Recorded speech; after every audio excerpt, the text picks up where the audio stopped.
حشنا يا رسول الله يا سيدنا شوقنا زاد والله ومهما طول الغياب. Donc je suis ravi d'être parmi vous, d'être très nombreux en plus, masha'Allah, ça fait plaisir. Et ensemble, on va parler du Coran. Et pour parler du Coran, en fait, ce que je vais essayer de faire, on va essayer de suivre un peu un ordre chronologique. À savoir que, eh bien, on va tout d'abord, ensemble, voyager avec le Coran à travers la manière dont il va, eh bien, être en relation avec l'humanité. Donc le premier verset du Coran qu'on va voir ensemble, c'est un verset du Coran où Allah Azza wa Jal dit Shahru Ramadan alladhi unzila fihi al-Qur'an, le mois du Ramadan, le mois au cours duquel le Coran a été révélé. Donc ce verset, eh bien, il vient nous parler du mois de Ramadan. Donc le mois de Ramadan, c'est bientôt, et le mois du Ramadan, c'est le mois du Coran. Et donc ici, il est dit que le mois du Ramadan, c'est le mois au cours duquel tout le Coran a été révélé. Et j'insiste, tout le Coran, pourquoi? Parce que dans le verset, il est dit Shahru Ramadan alladhi unzila fihi al-Qur'an, avec alif wal lam. Donc ça implique que tout le Coran il a été descendu pendant le mois de Ramadan. Or, j'ai une question à vous poser. Pendant combien de temps le prophète il va recevoir la révélation du Coran? 23 ans. Est-ce qu'il l'a reçu tout en entier? Alors donc ce verset-là, il pose un problème. Oui ou non? Dites-moi, dites-moi.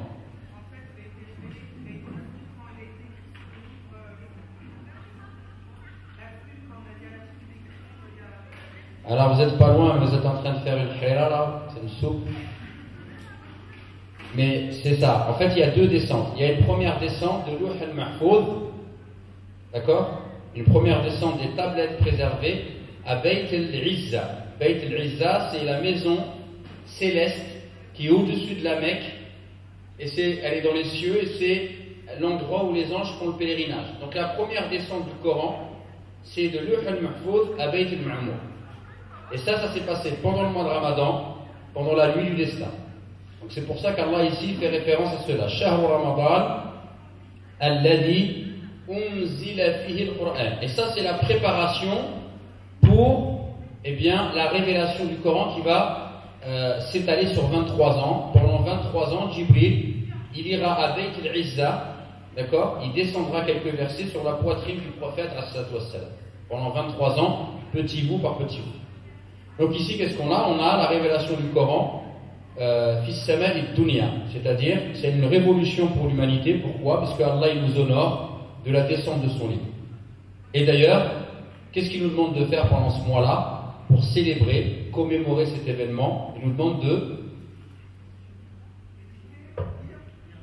demande de jeûner.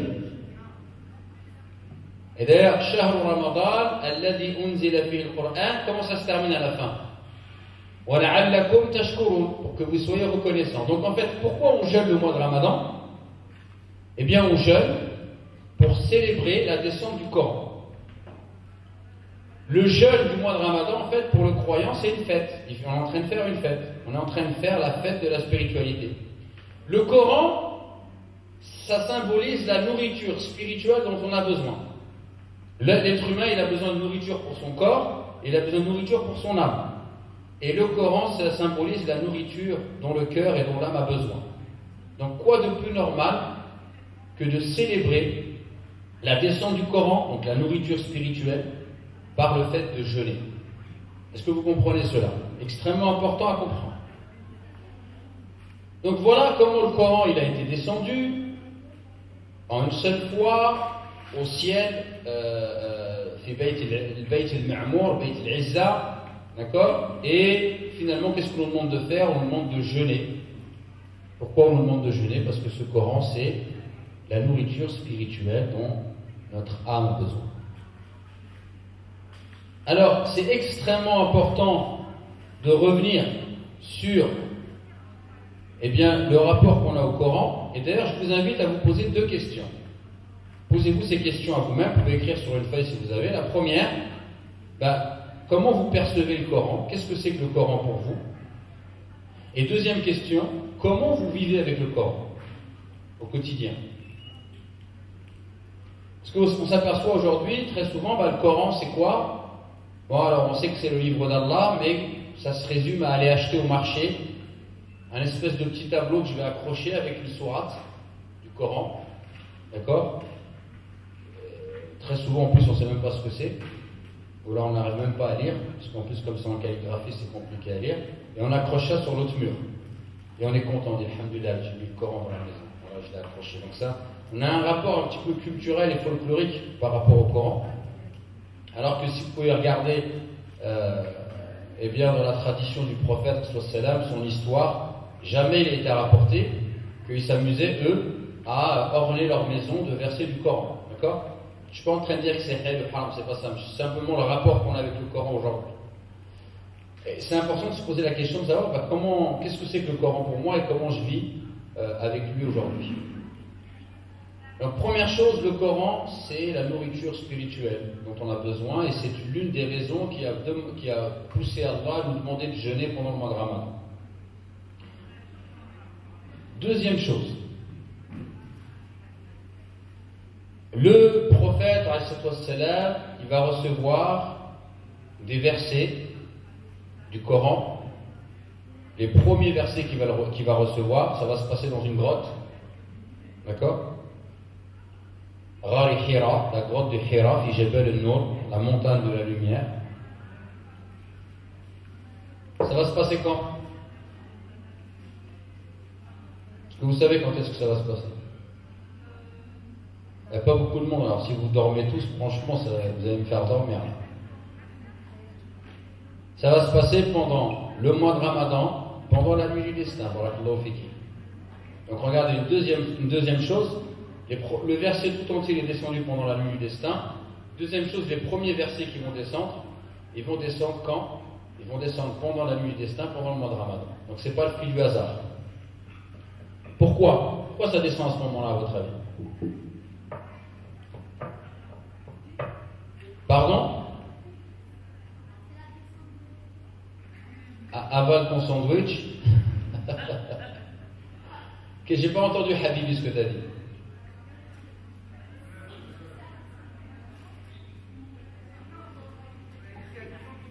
Oui, mais pourquoi le Coran? Ça fait 2 fois, je vous indique que le Coran, il est descendu à des moments clés, c'est-à-dire les premiers versets descendus et tout le Coran, dans le 1er siècle. Il est descendu à quel moment? Il est descendu pendant le mois de Ramadan, pendant la nuit du destin.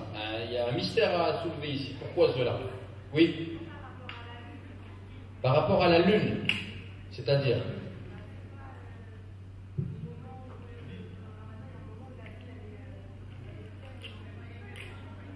ça, c'est les cycles de la lune, ça se passe tous les mois. Une des raisons, qu'est-ce qu'ils font? Vous savez que le prophète, il faisait, avant de recevoir le Coran, il est en retraite spirituelle, d'accord? Et d'ailleurs, ils avaient une tradition, les Arabes, pendant le mois de Ramadan, ils se retiraient et ils essayaient de méditer.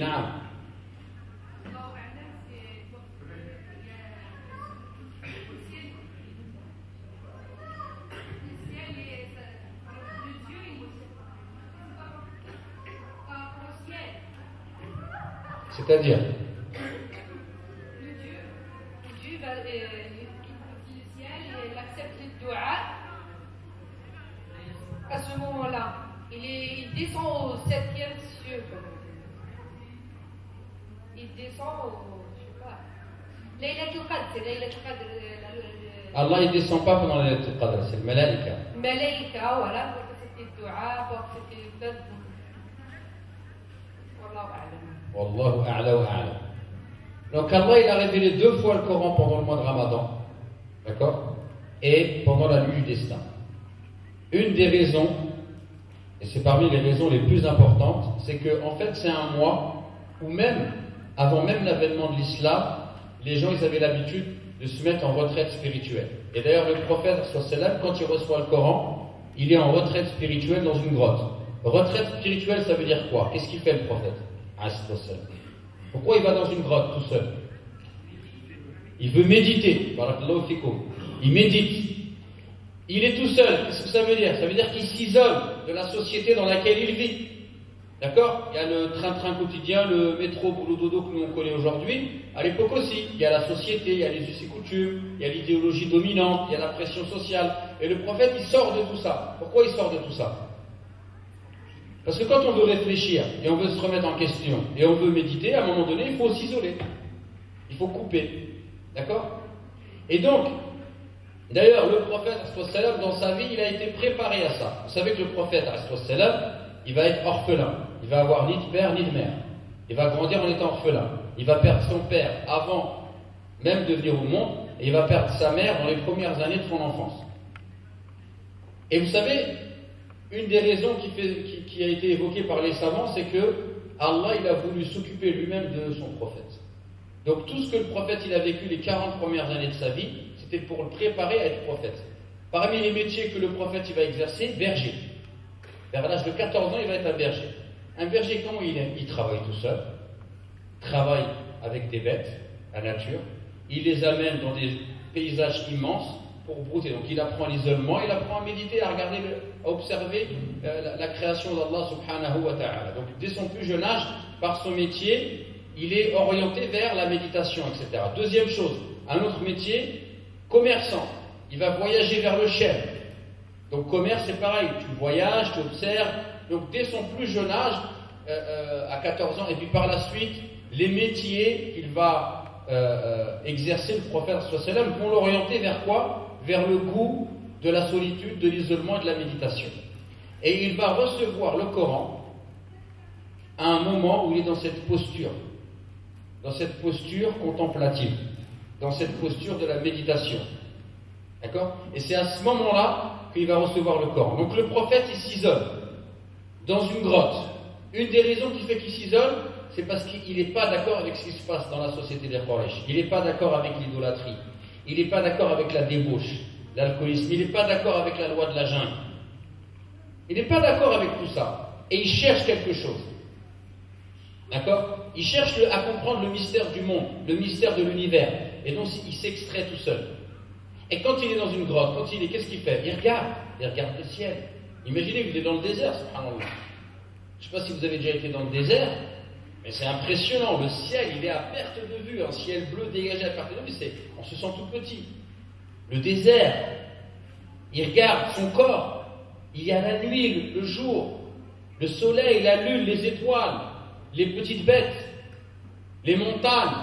Et donc il cherche à comprendre bien quelle est la cohérence dans toutes ces créations. Et c'est à ce moment-là qu'il reçoit le Coran. Donc on a dit le Coran c'est une nourriture spirituelle. Et deuxième chose, ne peut vivre avec le Coran que celui qui médite. Et qui a appris à développer cet exercice spirituel et cette posture imanique, cette posture donc, en tant que croyant à méditer et à observer. Et il est vrai que nous aujourd'hui, vivant dans des grandes métropoles, entourés de bitume, où on est programmé comme des robots, on réfléchit comme des robots, il faut que je prenne mon train à telle heure, que je me mette à telle heure, que je fasse ça, que je fasse les courses, que je fasse, etc. On devient une espèce de machine. On a perdu un peu cette posture contemplative. Et cette capacité à s'isoler. D'ailleurs, même très souvent, les gens, ils ont du mal avec la solitude. Alors que, vous lisez les livres des maîtres spirituels des anciens, ils conseillent de temps en temps de savoir s'isoler, pour lire le Coran, pour invoquer Allah Azza wa Jalla. Et donc le prophète, il reçoit le Coran lorsqu'il est en train de méditer. D'accord? Et quels sont les premiers versets qu'il reçoit? Iqra. Iqra bismi rabbika alladhi khalaq. خلق الإنسان من علق اقرأ وربك الأكرم الذي علم بالقلم علم الإنسان ما لم يعلم. C'est voilà les premiers versets qui vont descendre sur le prophète sallallahu alayhi wa sallam. Iqra, donc on a harf qa, harf ra, qara, Qur'an. Iqra, Qur'an, c'est la même chose. C'est avec les mêmes lettres, et c'est ça qui va, c'est la même racine étymologique. Donc un Iqra ici c'est lit, et Qur'an c'est un peu, ça signifie un peu genre récitation. D'accord? Iqra, bismi rabbika alladhi khalaq. J'ai une question pour vous. Alors je sais qu'il y a une personne dans la salle, elle assiste au cours durant l'année, donc normalement elle doit être capable de répondre. Donc je vais lui demander de ne pas lever la main. J'ai une question à vous poser. Le prophète, salam, est-ce qu'il sait lire? Il ne sait pas lire. Donc il ne sait pas lire. Deuxième chose, est-ce que Allah, il demande aux gens de faire des choses qu'ils n'ont pas la capacité de faire? Non. La yukallifullahu nafsan illa wus'aha. Est-ce que Allah, il sait que le prophète ne sait pas lire? Oui, bien sûr. Alors, comment se fait-il que le prophète ne sait pas lire? Allah ne demande pas aux gens de faire des choses qu'ils ne sont pas capables de faire, et Allah demande au prophète de lire. Comment on peut expliquer ça? Alors attendez, pas tous en même temps, calmez-vous. Alhamdulillah, vous dormiez, maintenant vous êtes réveillés, c'est très bien. Alors allez-y ma soeur, je vous écoute. Yallah, une. Yep. Non. D'ailleurs, la preuve c'est quoi? Qu'est-ce qu'on va lui dire de lire? Qu'est-ce qu'il va dire? Il va dire je ne sais pas lire. Et 3 fois l'ange Gabriel, il va le prendre, il va l'étouffer, il va le serrer. Pourquoi il le serre? Pour lui faire comprendre que ce qu'il est en train de vivre, il n'est pas en train de rêver. Et 3 fois le prophète va dire je ne sais pas lire, ce qui prouve que il est honnête et c'est pas un menteur. Donc c'est pas ça ma soeur.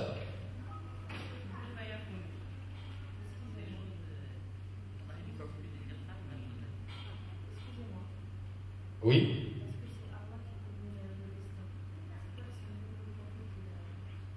Oui, mais pourquoi? Il faut comprendre la question avant de répondre. Pourquoi Allah il demande à son prophète de lire alors que son prophète ne sait pas lire et que le prophète ne sait pas lire? Allah il sait qu'il ne sait pas lire et Allah il ne charge pas une âme au-dessus de sa capacité.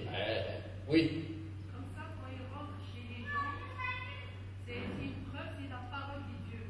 C'est pas sa parole, parce que lui, il ne sait pas lire, c'est à tout le monde. Oui, mais là vous ne répondez pas à la question. Non.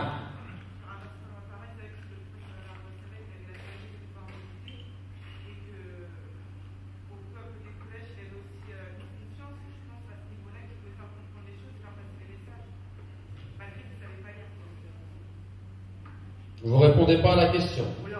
Ce que vous dites, vous avez raison, mais vous ne répondez pas à la question. Ah. Ça veut dire étudier, étudie. Alors là, ça veut dire, on se rapproche. Ça ne veut pas dire lis, parce qu'il sait qu'il ne sait pas lire, mais il lui dit étudie. Voilà, alors. Il faut que tu ailles dans cette voie-là, il faut que tu étudies. Lis. Alors, t'es pas loin de la vérité, mais c'est pas exact. Mais en tout cas, en fait, c'est que quand Allah il dit au prophète Iqra, Iqra ça veut dire plusieurs choses. Ça veut dire la lecture, mais ça veut dire aussi autre chose. Nous, quand on lit ce verset, on est concerné par les deux choses, c'est-à-dire lire le Coran. Mais si vous lisez le Coran, voilà, je prends le Coran, je lis de manière mécanique, mon cœur il n'a rien ressenti, je ferme. À l'instant, il y avait marqué qu'Allah il n'aime pas les injustes, je ferme le Coran et je suis injuste avec ma femme juste 5 minutes après. Est-ce que cette lecture-là, elle a un intérêt? Elle n'a aucun intérêt. D'accord? Donc vous voyez bien que la lecture, si on considère que c'est simplement la lecture, c'est limité comme approche, d'accord? En langue arabe, iqra, donc qara, ya ou qara avec le hamza, ça signifie le fait de rassembler les choses entre elles. D'ailleurs, quand on lit, qu'est-ce qu'on est en train de faire quand on lit? On rassemble les lettres entre elles, d'accord? Bismillahirrahmanirrahim, j'ai rassemblé le bad et je les ai mis entre elles pour sortir les sons qu'il fallait sortir. Et donc, par exemple, quand on dit ceux qui sont du bled, ils disent le qarya, c'est quoi le qarya? C'est un endroit où les gens ils sont rassemblés, d'accord? Donc qaraya ou qara avec la hamza en langue arabe, c'est rassembler des choses et les mettre ensemble, établir une cohérence. Al-Khayyat, le couturier, quand il a dessiné sa djellaba, hein? Les djellaba que vous allez faire quand vous allez au bled, là, vous cassez la tête avec votre mari, j'ai ramené du tissu du bled, ou ahsan chez le khayyat, on va bientôt partir, le khayyat il a du temps. Et bien comment il fait le khayyat? Le khayyat, il prend, il dessine, et de là-bas, il a plusieurs pièces, d'accord? Et après, il va les rassembler entre elles. Quand il les rassemble entre elles, comment on appelle ça? On dit al-khayyatu yaqra'u thawb. Le couturier rassemble les pièces entre elles, yaqra'u. D'accord? Vous me suivez jusqu'ici ou pas? Oui ou non? Et donc, pour le prophète, qu'est-ce que ça signifie ici? Yaqra, ça veut dire Ya Muhammad, tu es en train d'observer toutes les créatures et tu cherches le fil conducteur, tu cherches la cohérence de tout ça. Eh bien, relie tout ça comme le khayyat avec le fil conducteur, c'est quoi? C'est que c'est Allah qui a tout créé. Iqra bismi rabbika alladhi khalaq. Lis au nom de ton Seigneur, c'est-à-dire Ya Muhammad, lis le monde. Regarde, observe le monde à travers le fait qu'il y a un créateur qui a tout créé. Est-ce que vous comprenez ça? Donc le Coran c'est une nourriture spirituelle et le Coran c'est une vision du monde. Vous savez que chaque être humain il a une vision du monde. Eh bien nous en tant que musulmans, notre vision du monde c'est la vision du Coran. Donc le Coran il propose une vision du monde. Et en tant que musulman, pourquoi je suis musulman? Parce que j'adhère à la vision du monde qui a été proposée par l'islam, par le prophète, donc par le Coran. Donc le Coran aujourd'hui, et nous le rapport folklorique qu'on entretient avec le Coran, j'ai parlé de ceux qui vendent, pas de ceux qui vendent, mais du fait d'acheter de la décoration, décorer nos maisons avec le Coran, de le mettre, les accrocher des trucs sur la porte, faire des tableaux avec des versets du Coran, etc. Ce qu'on trouve aussi même dans les mosquées, on trouve de l'artisanat avec des mosquées qui sont gravées sur de la pierre, etc. Je répète encore, je ne suis pas en train de dire que c'est interdit, autorisé, c'est pas ça, mais ne réduire le Coran qu'à ça, où ça devient de la décoration, et finalement, je ne sais plus quel est le message du Coran, j'ai plus de rapport avec le Coran, c'est simplement quelque chose que je respecte, parce que je sais que c'est la parole d'Allah, et quand je le vois, je le prends, je dis Masha'Allah, le Coran, je l'embrasse, et je le pose. Mais jamais je le lis, jamais je cherche à se comprendre qu'est-ce qu'il y a à l'intérieur. Et aussi le Coran c'est quoi? C'est quand je suis malade, et en plus je suis malade, c'est quoi en fait? Pourquoi je suis malade? Je suis malade parce qu'en fait je suis stressé, je suis dans un vide spirituel, toute ma vie je l'ai voué que à mettre au boulot dodo, donc je ressens un vide spirituel, mais j'ai trouvé la solution. Je vais aller voir un barbu avec un gros turban qui va prendre une bouteille, il va faire quoi? Il va me faire de l'eau coralisée. Crache dans une bouteille en fait. Mais ça coûte 50 €. Et après je rentre chez moi et je la bois. Là, boire ça ne me dérange pas. Et voilà le rapport que j'entretiens avec le Coran. Par contre, le Coran en tant que nourriture spirituelle et le Coran en tant que vision du monde, moi ça, je sais pas. Est-ce que je peux prétendre à profiter du Coran comme ça? Alors je vous pose la question. Est-ce qu'en tant que musulman, le Coran, pour nous, c'est de la décoration, c'est du crachat dans des bouteilles. Par contre, vision du monde, nourriture spirituelle, le Coran aussi, c'est quoi? Il y avait une phrase quand j'étais au Maroc qui m'énervait, mais alors à un point, c'est, on vous parle par exemple du petit frère du village, qui est ignorant au possible, mais les gens ils vont vous dire quoi? Alim, c'est un savant. Pourquoi? Hafstin hizb. Pourquoi? Parce qu'il connaît les 60 hizb du Coran. Mais sa connaissance c'est quoi? C'est qu'il a appris ça par cœur, bêtement. C'est comme si moi je vais vous prendre un livre de chirurgie et je vais l'apprendre par cœur. Est-ce que pour autant vous allez me laisser vous opérer? Jamais de la vie. Parce que c'est pas parce que je connais par cœur que je maîtrise les terminologies, etc. Eh bien regardez aujourd'hui, voilà. Les gens c'est quoi? C'est Hafstin hizb.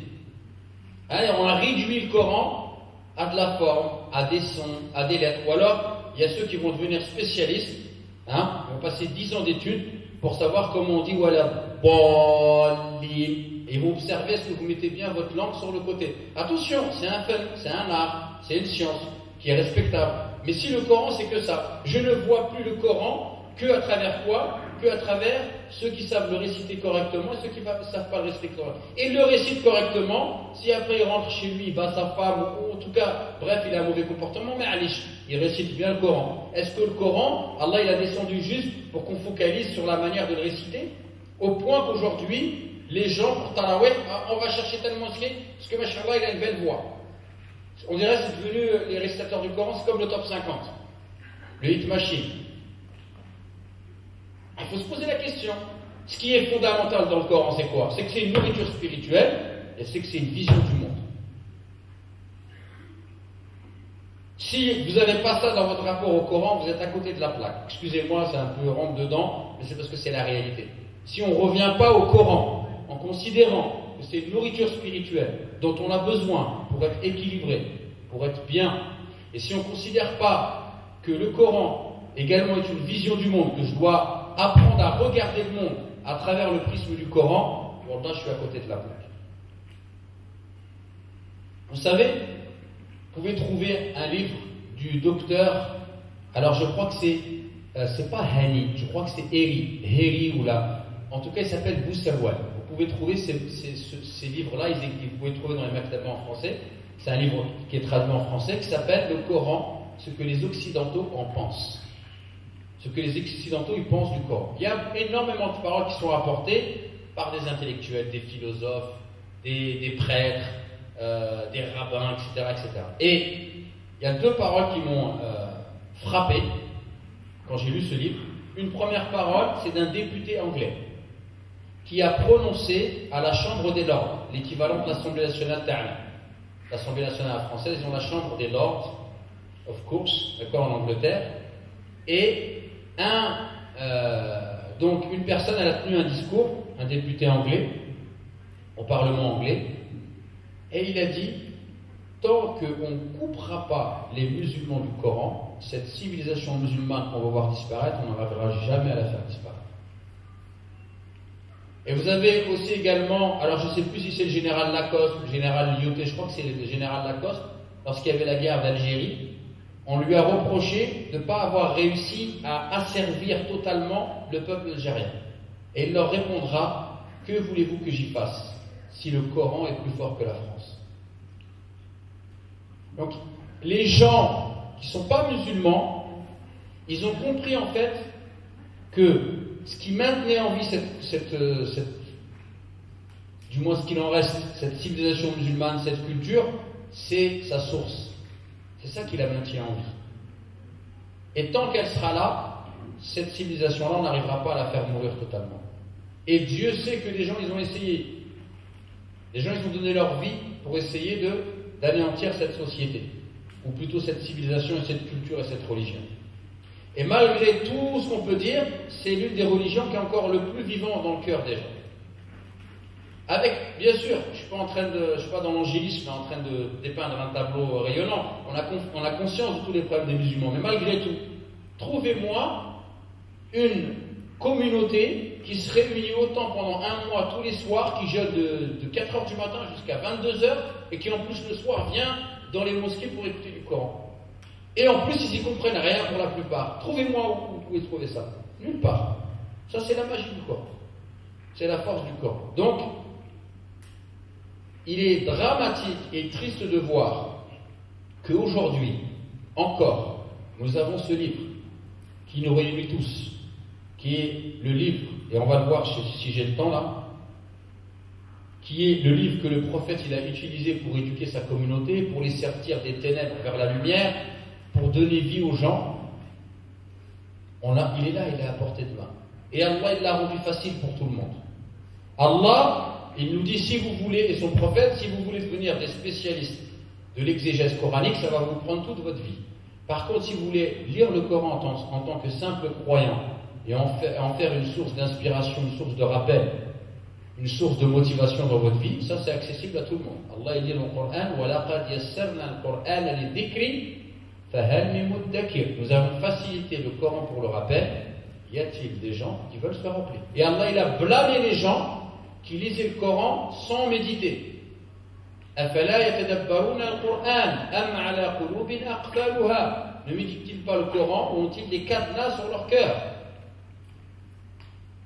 C'est triste de voir qu'aujourd'hui, eh bien, on a une tendance à folkloriser un petit peu notre religion, on délaisse ce qui est essentiel, on délaisse l'âme des choses et on focalise sur des détails, on en fait des principes, des choses exceptionnelles. Et on inverse les choses, ce qui est l'ordre du détail, ça devient primordial, et ce qui est essentiel, on passe à côté. Là, c'est adib. Ça prouve notre état de faiblesse. Alors juste, pour terminer, donc on a vu que le Coran, il a été descendu pendant le mois de Ramadan, sa première descente. Et que donc ça a poussé Allah à nous demander à jeûner, ce qui prouve que le Coran est une nourriture spirituelle. On a vu une deuxième chose, à travers le fait que Allah il ait demandé au prophète de lire alors qu'il ne savait pas lire, qu'il y a deux manières de lire, c'est-à-dire lire le Coran en tant que tel, mais le Coran aussi c'est un outil qui nous permet d'observer le monde et de lire le monde. Car le Coran est un mode de vie et le Coran est une vision du monde. Troisième chose, comment le prophète, eh bien, il a, en 23 ans, subhanallah, il a pris des gens qui étaient dans l'alcoolisme, la fornication, le tribalisme, l'orgueil, ils enterraient leurs filles vivants. Comment se fait-il qu'il a réussi à les transformer en 23 ans pour en faire, après les prophètes, les meilleurs hommes que la terre ait connus? Comment? C'est quoi son secret? Le Coran. وكذلك أوحينا إليك روحا من أمرنا ما كنت تدري ما الكتاب ولا الإيمان ولكن جعلناه روحا من أمرنا نهدي به من نشاء من عبادنا. Allah Azza wa Jalla, il dit à son prophète وكذلك أوحينا إليك روحا من أمرنا, et c'est ainsi que nous avons révélé روحا من أمرنا. Ruh, c'est l'âme, et ici c'est quoi? C'est le Coran. Le Coran, ici, d'après Allah, il est qualifié comme une âme. Une âme qui va faire quoi? وَكَذَلِكَ أَوْحَيْنَا إِلَيْكَ رُوحًا مِنْ أَمْرِنَا مَا كُنْتَ تَدْرِي مَا الْكِتَابُ وَلَا الْإِيمَانُ. Ô prophète, tu ne savais pas ce que c'était la foi et tu ne savais pas ce qu'était le livre. Le prophète, avant d'être prophète, il ne connaissait pas la foi en Dieu, il ne connaissait pas le livre. Il ne savait pas ce que c'était qu'une révélation, le Coran, etc. مَا كُنْتَ تَدْرِي مَا الْكِتَابُ وَلَا الْإِيمَانُ وَلَكِنْ جَعَلْنَاهُ رُوحًا مِنْ أَمْرِنَا. Mais nous avons fait une âme. Et avec cette âme, qu'est-ce que tu fais? Tu guides qui nous voulons parmi nos serviteurs. Donc en fait, le Coran, vous savez, dans le Coran, le terme hayat, c'est-à-dire la vie, il y a deux sens. Il y a un premier sens qui est le sens clinique. C'est-à-dire là, ici, on est tous vivants. D'accord? Il y a vivant, mort, c'est-à-dire mort, tu vas sous la terre. Celui-là, il est connu par tout le monde. Par contre, il y a un autre sens. Al-hayat, bima'na, al-hayat al-ruhaniya, la vie spirituelle. C'est-à-dire que tu peux très bien aujourd'hui être en vie, du point de vue du Coran, ton cœur bat, tu respires, etc. Mais spirituellement, tu es mort. Tu ne penses plus à ta vie après ta mort, tu ne penses pas aux hasanat, aux sayyi'at, tu ne penses pas à Dieu, tu vis que pour dunya, tu cours que après l'argent, tu es que dans les problèmes de dunya, et jamais tu penses qu'un jour tu vas mourir et que tu dois préparer ta vie dans l'au-delà. Tu vis et tu as oublié que tu es un Seigneur à qui tu devras rendre des comptes. Tu vis et tu as oublié que c'est Allah qui t'a donné vie. D'accord? Et bien là, tu es mort spirituellement parlant du point de vue de l'islam. Ya ayyuhalladhina amanu istajibu lillahi wa lirrasul idha da'akum ila ma yuhyikum. Ô vous les porteurs de la foi, répondez à l'appel d'Allah et de son messager lorsqu'il vous appelle à ce qui vous donne la vraie vie. C'est-à-dire l'islam, le Coran, la foi, etc., etc. Donc, le prophète, qu'est-ce qu'il a fait? Pendant 23 ans, il a vécu la révélation du Coran. Et petit bout par petit bout, c'est pas descendu en un bloc, et le Coran, il va descendre pendant 23 ans. Et ça va être quoi la mission du prophète? C'est qu'il va lire les versets aux gens. Et il va leur enseigner les versets, et il va les purifier par les versets. Et c'est comme ça que le prophète, il va transformer ces gens-là, et il va en faire les meilleures personnes après les prophètes que la terre n'ait jamais connus. Donc ici, qu'est-ce qu'on peut dire? On peut dire premièrement, imaginez que je vous parle, alors je vais vous présenter la meilleure école du Coran, d'accord? elle vous propose d'apprendre le Coran, allez, on va pas dire 23 ans, en 10 ans. Vous aurez 10 ans pour apprendre le Coran. Qu'est-ce qu'on va nous dire? On va dire, oh, c'est nul comme école. J'en connais une, là, t'apprends le Coran en 2 ans, mon pote. Pourquoi tu vas faire 10 ans? Le prophète, lui, il a mis 23 ans. Hein, parce que nous, aujourd'hui, on est très dans le consumérisme, donc on va regarder quoi? 700 € par an, 2 ans, d'accord? Lui, il propose quoi? Aujourd'hui, il y a des gens qui proposent d'apprendre le Coran en 2 mois. C'est vrai, il y a des gens, ils ont mis des méthodes au point, ils peuvent vous apprendre le Coran en 2 mois. Seulement, qu'est-ce qu'ils vont vous apprendre du Coran? Ils vont vous apprendre la lettre, les sons. C'est-à-dire que tu auras un truc par cœur dans ta tête. Mais si tu fais pas un travail, ça ne veut pas dire qu'il ne faut pas le faire. Hein. Mais cet apprentissage-là, il est très réducteur. C'est simplement que tu vas l'apprendre par cœur, comme un robot. Est-ce que, en islam, il y a une règle qui dit qu'il faut absolument qu'on apprenne le Coran par cœur? Non. C'est pas une obligation. Par contre, qu'est-ce qui est obligé? Il est obligé d'avoir une relation avec le Coran. Même si vous n'avez pas à lire, de l'écouter, de le méditer et d'essayer de le mettre en pratique. Donc le prophète, lui, subhanallah, il a mis 23 ans pour enseigner le Coran. Le Coran lui a été révélé sur une période de 23 ans. Et en plus, petit bout par petit bout. Deuxième chose, le Coran, quand il descendait, essayez de penser à ça, mes chers frères, mes chères sœurs. C'est extrêmement important pour comprendre le Coran et comment on doit vivre avec le Coran. Le Coran, quand il descendait comme ça. Est-ce que, par exemple, ils étaient en situation de guerre et il y avait des versets sur la paix qui descendaient? Non. Le Coran, il descendait pour répondre à des problèmes que les musulmans ils vivaient dans leur vie.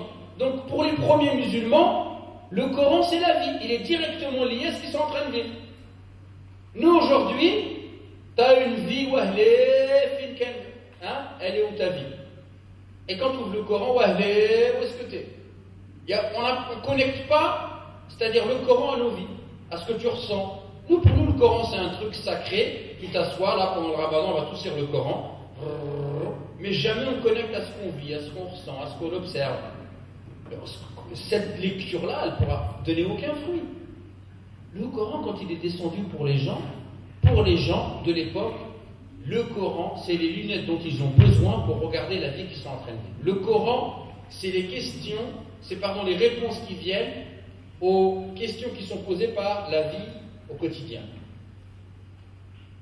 Vous savez que des fois, il y a des versets du Coran qui sont venus, par exemple, Surat al-Tahrim, c'est une sourate qui est venue pour répondre à une discussion que le prophète il a eue avec une femme. Et le Coran il est descendu. Et Allah il a dit, j'ai entendu cette femme. Donc pour les gens de l'époque, le Coran il descend tout de suite pour répondre à des choses que les gens y vivent. Donc leur vie au quotidien, eh bien elle est directement liée et connectée au Coran. Pour eux le Coran c'est un mode de vie. Et le prophète c'est comme ça qu'il va faire. Il va lire au quotidien le Coran. Est-ce que ici aussi c'est pareil? Il y a une question de quantité? Est-ce qu'il est marqué quelque part que pour être un bon musulman, vous devez lire 54,2 versets par jour?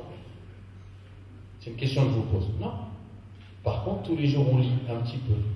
Et on essaie d'aller s'abreuver, d'aller prendre la part de lumière, d'enseignement, de sagesse dont j'ai besoin, et je les mets dans mon cœur, pour avancer. Parce que la vie, elle n'est pas facile. D'accord? Et je terminerai sur ça. J'ai connu un frère qui s'est converti à l'islam, qui aujourd'hui est devenu quelqu'un de... on va dire, qui fait partie de ceux qui enseignent, tout ça, etc. Et il m'a raconté que, justement, j'étais en train de parler avec lui de ça, la manière de vivre avec le Coran. Et il m'a dit, subhanallah, tu sais, mon frère, il m'a dit, moi, au début, avant d'enseigner le Coran, il m'a dit, j'avais une relation plus forte avec le Coran que maintenant. Pourtant, j'enseigne le Coran. Il m'a dit, avant de me convertir, quand je me suis converti à l'islam, à chaque fois que j'avais une question, j'avais hâte de rentrer le soir chez moi et d'y ouvrir le Coran. Parce qu'à chaque fois que j'avais une question, je trouvais la réponse à ma question. J'avais besoin de demander à personne. J'avais une question dans ma tête, je rentrais le soir, j'ouvrais le livre d'Allah, je lisais, je trouvais la réponse. Et il a dit maintenant, j'ai perdu ce rapport avec le Coran. Donc, Inch'Allah, je vais m'arrêter là. Il est où Alouche? Je ne le vois pas.